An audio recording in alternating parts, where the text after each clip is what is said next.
é João Muniz Leite, brasileiro. E a profissão dele? Contador de Fábio Luiz Lula da Silva, o Lulinha. Alguém com certeza achou a Arca da Aliança. Não pode ser outra coisa. Não pode. Não tem jeito. Todos ligados à família com esse nome, da Silva, descobriram uma maneira de ficar milionários. É impressionante. Se não, vejamos. Antes de acharem a Arca da Aliança, um era torneiro mecânico e virou presidente do país pela terceira vez. O outro era cuidador de animais em um zoológico e passou a ser considerado um dos empresários mais talentosos do mundo. O contador dele ganha incríveis 640 vezes na loteria. E a esposa, chamada de Alexandra Silveira Andriani, embarcou na onda de sorte deles também. Não é fantástico isso? É melhor do que qualquer toque de Midas. Quem se aproxima da família, prospera. Só não a ex-esposa de um dos filhos que tomou porrada na cara e ninguém comentou nada. Até esse filho, mais novinho, foi beneficiado de alguma forma, como, por exemplo, o silêncio das entidades que adoram proteger os direitos dos oprimidos e a sanção de lei que proíbe a divulgação de nomes de quem comete violência doméstica. 640 vezes é muito. Sabe qual a probabilidade disso acontecer? Nem contando com as habilidades do Doutor Estranho da Marvel, conseguiríamos vislumbrar alguma estatística de tão impressionante que é. Mas ele, ao que parece, tem como provar que ganhou mesmo, na loteria. Deve ser do mesmo jeito que outro sortudo do passado justificou. João Alves, o baiano, um dos anões do orçamento, lembra dele? Na época do escândalo do orçamento, ele ficou conhecido com a célebre desculpa de ter ganhado na loteria 56 vezes, só em 1993, que pela probabilidade matemática representaria um gasto de 17 milhões de dólares em apostas em um ano apenas. Dólares. Ele e os comparsas políticos manipulavam, na época, emendas parlamentares com o objetivo de desviar o dinheiro público através de entidades sociais fantasmas ou com a ajuda de empreiteiras. Olha a escola aí onde surgiu. Eu cobri essa história pela Globo, na época, do começo ao fim, e sei o que estou dizendo. O escândalo foi revelado após o assessor da Comissão de Orçamento, o senhor chamado José Carlos Alves dos Santos, ter sido preso acusado de tramar a morte da própria esposa. Ele não aguentou a repercussão que o caso teve e resolveu abrir a boca, delatando todo mundo, todo o esquema que era comandado pelo deputado baiano João Alves. Pois essa história, agora de ganhar 640 vezes, impressiona também. Na época, João Alves jogava o equivalente a 17 milhões de dólares. Dinheiro que não era dele. E ganhou 56 vezes na loteria. Até eu deixar esse orçamento, eu realmente vi dificuldade financeira. Depois de eu deixei e abandonei e esqueci, Deus me ajudou e eu ganhei dinheiro. Que legal, hein? E desta vez a polícia descobriu depósitos em casas lotéricas feitos pelo casal Leite de mais de 5 milhões de reais em apostas. Pode ser? Pode sim. Se ele tem dinheiro justificável para isso, pode sim. Que faça com ele o que bem entender. O que tem de ser feito, agora, é uma investigação bem criteriosa e independente. Isso sim.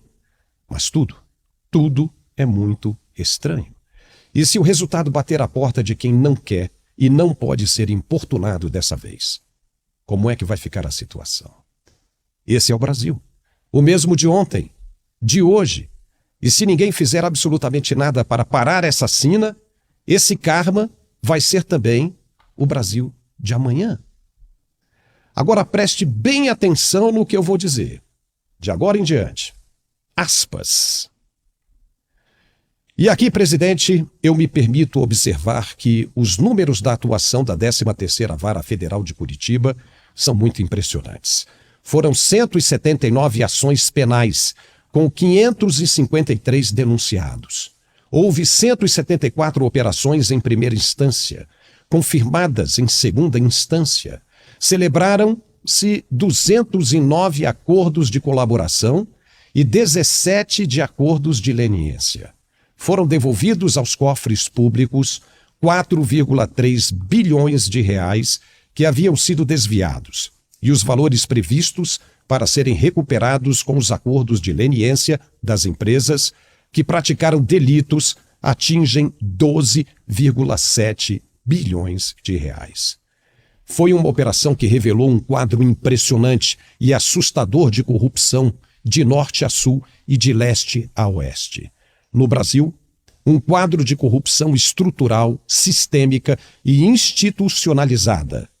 Comprovam-se maiorias políticas com a corrupção. Almejavam-se cargos públicos para desvio de dinheiro e financiava-se a política e o próprio bolso com dinheiro público desviado. Além de estrutural, era uma corrupção sistêmica, porque uma engrenagem alimentava a outra. Não foram falhas individuais ou pequenas fraquezas humanas. Eram esquemas profissionais de arrecadação e de distribuição de dinheiros desviados. A obra superfaturada irrigava o pagamento do marqueteiro. A propina na obtenção do financiamento público irrigava o caixa 2 da campanha.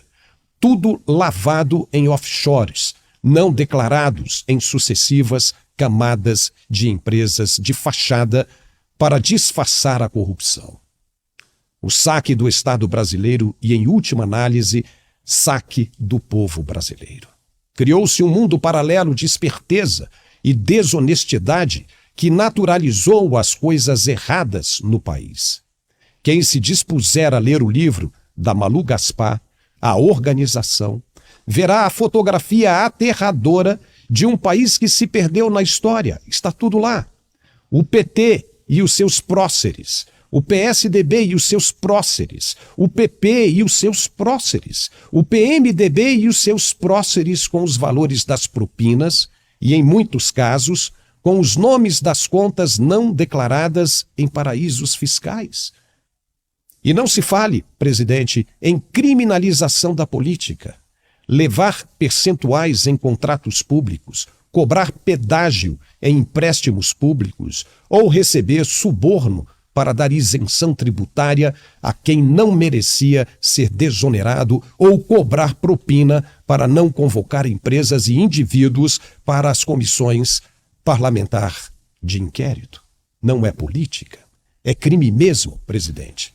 A partir da invasão criminosa de privacidade, passou-se a vazar a conta-gotas cada fragmento do produto do crime, do hackeamento.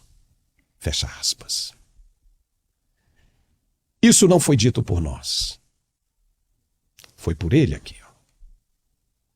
Tá vendo? Aqui nós apenas tratamos de fatos. O que acontece no Brasil e no mundo de mais relevante, a gente aborda, a gente comenta. Se é fato, não há o que contestar. Ninguém precisa ficar irritado com o que dizemos, porque não somos nós, e sim os fatos. E contra fatos não há argumentos.